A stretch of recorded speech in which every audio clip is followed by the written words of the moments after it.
Bienvenue à l'émission Dans mes souliers. Aujourd'hui, nous rencontrons Linda Morin. Linda s'est présentée chez son médecin il y a quelque temps. Il lui a dit « Madame, vous avez le cancer ». Sa vie, bien sûr, a chaviré. Après la détresse et le désespoir, elle a décidé de prendre son destin en main. Nous la rencontrons aujourd'hui à la boutique qu'elle a ouverte à Kanata.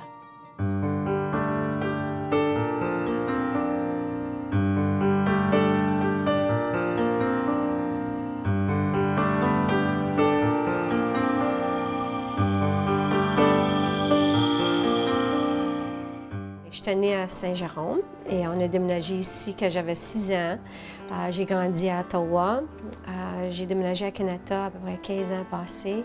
Et puis j'ai 2 garçons. J'ai un garçon de 22 ans. J'ai un garçon qui vient juste de tourner 16 ans. Avant mon cancer, j'étais une interior decorator. J'étais aussi un home stager. J'étais un kickboxer. Je courais beaucoup. J'étais vraiment actif.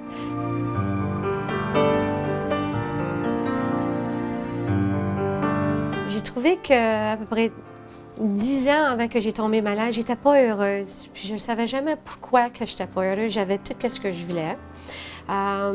Et puis, mais je manquais quelque chose. 2 ans avant que j'ai le cancer, j'ai été en travers un divorce. C'était pas un bon divorce et il y avait beaucoup de stress. Et puis ça, c'est pour ça que j'ai commencé à faire mon jogging, j'ai commencé à faire le kickboxing parce que j'avais besoin de quelque chose pour enlever le stress. Mais une journée, je ne pourrais plus faire mon jogging, j'avais assez mal au sein. Et puis, je ne pourrais pas figurer pourquoi j'avais si mal. Puis mon kickboxing, j'avais mal. J'ai été voir mon médecin et j'ai dit, pourquoi est-ce que j'ai si mal? Il a dit, ben tu sais, tu as 45 ans, tu es en travers du ménopause. Il dit, c'est pour ça que tu as mal. Mais j'ai dit, j'ai mal au ventre. Puis là, on a été pour un ultrasound, puis on a vu que j'avais une bosse sur mon ovaire. Tu lui as dit, il faudrait qu'on l'enlève. J'ai dit, OK. Mais il dit, je vais t'envoyer pour un mammogramme en même temps. Tu m'as envoyé pour un mammogramme. Et puis, j'ai retourné. Il a dit, tout y a l'air beau, mais je vais t'envoyer à un médecin, à un autre médecin, un spécialiste. J'ai dit, OK. Il m'envoie à un spécialiste. Puis le spécialiste, il a dit, tout était beau, mais il a dit, tu as une petite bosse, elle est un peu différente que les autres, mais inquiétez-vous pas. Et puis, tu vois, ma grand-mère est morte du cancer à l'âge de 68 ans. Ma tante est morte à 38 ans et ma grande-tante est morte à 52 ans. Le cancer était dans la famille. Depuis l'âge de 30 ans, j'ai toujours été pour des mammogrammes, puis il m'avait toujours dit « You have tense breasts ». Inquiétez-vous pas. Pour moi, c'est ça. Pour moi, dans ma tête, j'avais pas de raison de m'inquiéter. Je savais jamais aussi que je pourrais garder mes résultats. Maintenant, je dis aux femmes que chaque année, quand vous allez pour vos mammogrammes, quand vous allez pour votre ultrasound, faites sûr et certain que vous avez une copie parce qu'il faut que toi, tu sois ton médecin à toi.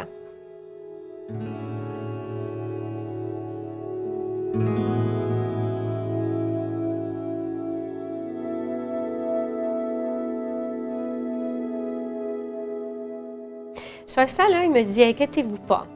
Mais après mon opération de mon ovaire, ils ont enlevé le cyste et puis il n'y avait pas de cancer. Tout était bien, mais j'ai trouvé une grosse bosse à ma gauche, puis elle était grosse comme une prune. Aussitôt, j'ai téléphoné mon médecin, il m'a pris dans 2 jours, et puis il a dit, tu vas avoir une opération au mois de juillet, le 27 juillet. Et ça, j'ai dit correct, et il dit, on va avoir une lumpectomie, mais il dit, je sais, c'est rien. J'ai été, et puis là, j'ai attendu pour mes résultats 2 semaines après, puis ça, c'est quand il m'avait dit que tu as le cancer.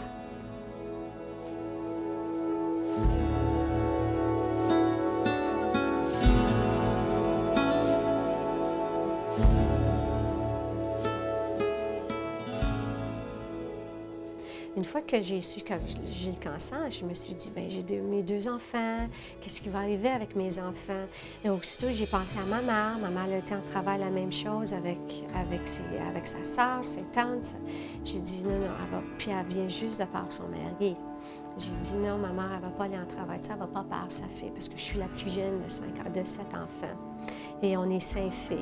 Et puis, ça, c'est le temps que je me suis dit, je vais faire tout ce que je peux faire pour battre le cancer, parce que c'est pas le cancer qui va me battre, c'est moi qui vais le battre.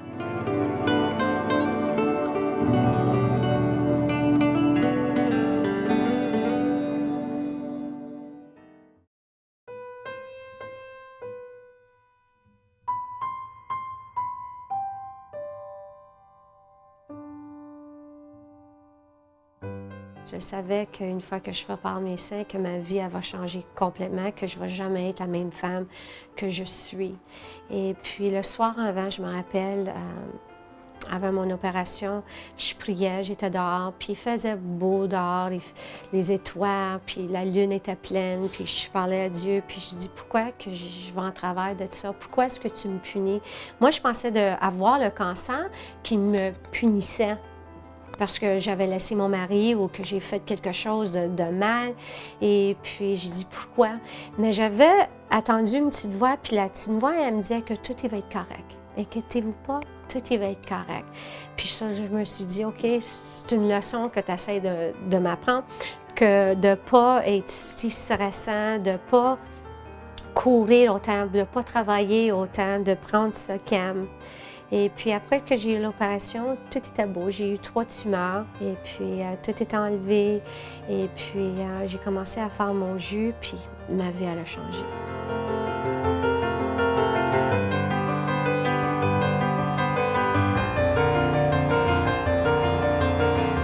Le wheatgrass est ici et juste 2 onces de wheatgrass, ça vous donne 5 livres de légumes organiques et aussi 103 vitamines et minérales.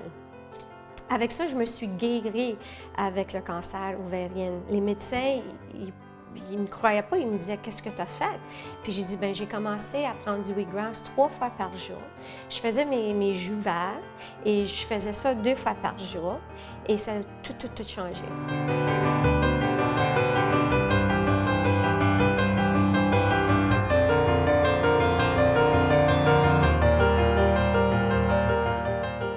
Quand j'étais sortie de l'opération, parce que mon opération était pour 7 heures, et puis quand ils m'ont emmenée dans ma chambre, il était comme minuit et demi. Mon opération était à 3 heures l'après-midi.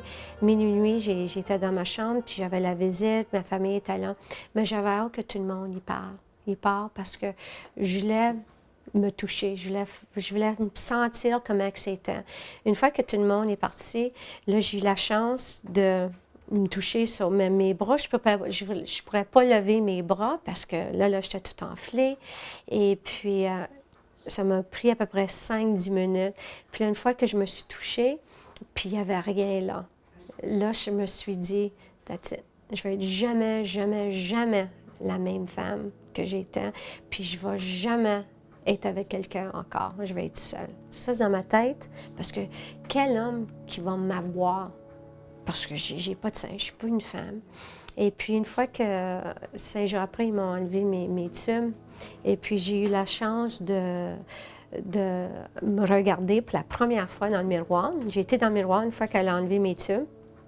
Et j'étais dans le miroir, puis j'ai vu une femme avec une grosse ligne d'un côté à l'autre, 3 trous, puis moi, j'ai dû être dégueulasse. Elle est laide, elle n'est pas belle. Puis je me suis dit que je ne vais jamais me regarder dans le miroir encore. Puis pour 2 ans et demi, je ne me suis jamais regardée dans le miroir, excepté quand j'avais du linge. Quand je prenais ma douche, je ne me touchais jamais, parce que c'était toujours... Ça me faisait penser toujours au cancer. Et puis ça, c'est quand j'étais à un centre, Hippocrates Health Institute, où ma vie, elle a changé complètement, que j'avais besoin de me montrer en avant de 75 personnes. Et puis j'ai décidé d'écrire un article de mon expérience. Avec ça, j'ai eu beaucoup de personnes qui me textaient, qui m'envoyaient des emails pour me dire comment que je les aidais. Et puis avec ça, j'ai décidé d'écrire mon livre, The Courage to Look Beyond. Et puis ça l'a changé, et puis c'est pour ça que j'ai décidé que je voulais ouvrir mon magasin. Je voulais aider au monde qui allait en travers la même chose que moi, j'allais en travers, parce que je sais comment est-ce qu'eux autres, ils se sentent. Et il n'y a pas une femme qui devrait... Il n'y a pas une femme qui devrait pas se sentir comme une femme parce qu'elle a eu son cancer. Elle devait toujours se sentir comme femme. Elle devait toujours se sentir belle. Elle devait toujours se sentir fière qu'elle a battu quelque chose. si mauvais que ça. Puis c'est pour ça que j'ai ouvert mon centre. Je m'excuse. C'est pour ça que j'ai ouvert mon centre, pour aider. Et puis là, je me suis dit, comment est-ce que je peux être fâchée d'avoir le cancer? Quand le cancer, il a changé ma vie complètement. Ma vie est pleine. Je ne peux pas demander pour rien de mieux parce que je l'ai toute. Je l'ai toute. Et j'ai trouvé quelqu'un qui m'adore, qui m'aime, qui me traite. Il ne me traite pas différente. Il m'aime pour la manière que je suis. Lui, si j'ai des seins ou pas de seins, ça ne lui dérange pas pantoute. Il dit, Linda, quand je t'ai connue, tu n'avais pas de seins. Il dit, je ne sais pas comment tu étais avec des seins. Il dit, j'aime la femme que je suis avec. So, je dis aux femmes, juste parce qu'on a une disability, ça ne veut pas vous dire que l'homme, il ne va pas nous aimer. Si tu t'aimes toi-même, eux autres aussi, ils vont t'aimer. Mais il faut que tu aimes la personne que tu es, puis t'accepter.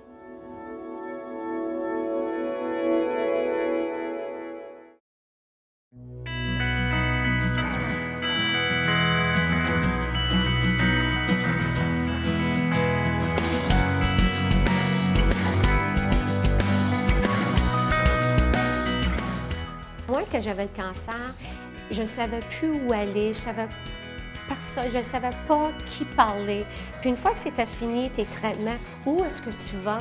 Tu te sens assez seule parce que pour une année, tu es avec les médecins, tu vas faire tes traitements, tu fais tout ça, puis tout à coup, où est-ce que tu vas? Tu te sens perdu. Et puis ici, je me sens que une fois que leur traitement est fini, ils peuvent venir ici et puis je suis ici pour leur parler. Ils sont ici pour prendre les classes parce que c'est tout le monde qui ont vécu la même expérience que les autres. So, là, tu vas avoir 5 livres de légumes et puis tu vas avoir 103 vitamines puis minérales. Et puis le wheatgrass, c'est ça qu'est-ce que j'ai pris. Puis Esther, toutes mes clientes, j'en vends beaucoup. Du monde, ils viennent dans le magasin et puis ils en jettent dans la livre.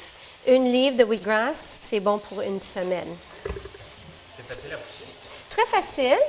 Comme j'ai dit, on a des cours que tu peux venir une fois par mois, puis tu peux apprendre comment le pousser. C'est beau comme place. Oui, c'est très beau. Et puis, il y a beaucoup d'oxygène aussi. C'est bon de l'avoir dans ta chambre. Ça t'aide à dormir. Et puis, ça goûte vraiment sucré. Moi, il dit, ça goûte comme l'herbe? J'ai dit non, c'est sucré. Et puis du wheatgrass, il y a beaucoup de monde, il dit, ben je peux pas en manger du wheat. Il n'y a absolument pas de wheat dedans. Oui, tu peux pas être allergique de ça. So, pour une femme, si elle a perdu un sein ou 2 seins, comme moi, des fois, j'en ai pas de sein, mais il y a des jours que je ne veux pas en porter. Il y a d'autres jours que je veux en porter, mais c'est mon choix à moi. Puis si tu veux te faire, parce que c'est un prosthesis, puis ils sont pas trop lourds, ils sont confortables. Ils sont herbacées, à l'air bien normale. Et puis, il y a une petite poche ici.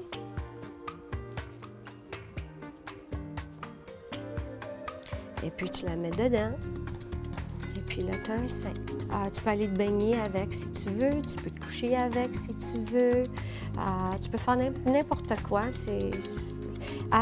Une fois que tu commences à les mettre, et ça fait à peu près 2-3 mois, tu viens assez habitué que des fois, tu oublies que tu l'as. Comme souvent, que je suis en train de parler à une cliente, puis j'oublie que j'en ai ou j'en ai pas. Ça vient une habitude, ça vient la part de ta vie. C'est qu'une fois que tu as eu ton opération, il faut que tu attendes à peu près 4 mois pour faire sûr que tout est guéri. Avant ça, c'est bon de mettre quelque chose qui n'est pas trop lourd. Et tu mets quelque chose comme ça ou quelque chose avec un fond, puis il n'est pas lourd, il pèse absolument rien. Sur ça, c'est qu'est-ce que tu mets pour commencer. Une fois que tout est guéri, bien là, tu peux mettre quelque chose comme ça. Et tu ne te sens pas différente. Personne ne savent que tu as eu du cancer, absolument pas. Jamais dire que c'est la fin. Battre jusqu'à la fin. Continue, mets-toi alentour du monde qui te fait rire, qui sont très positifs. Il faut que tu essaies de tourner. Essaie de tourner, puis pas penser que c'est la fin. Dis oui, c'est une expérience, c'est quelque chose que je m'en vais en travail tout de suite, mais ça va passer. Never to give up on yourself. Always believe.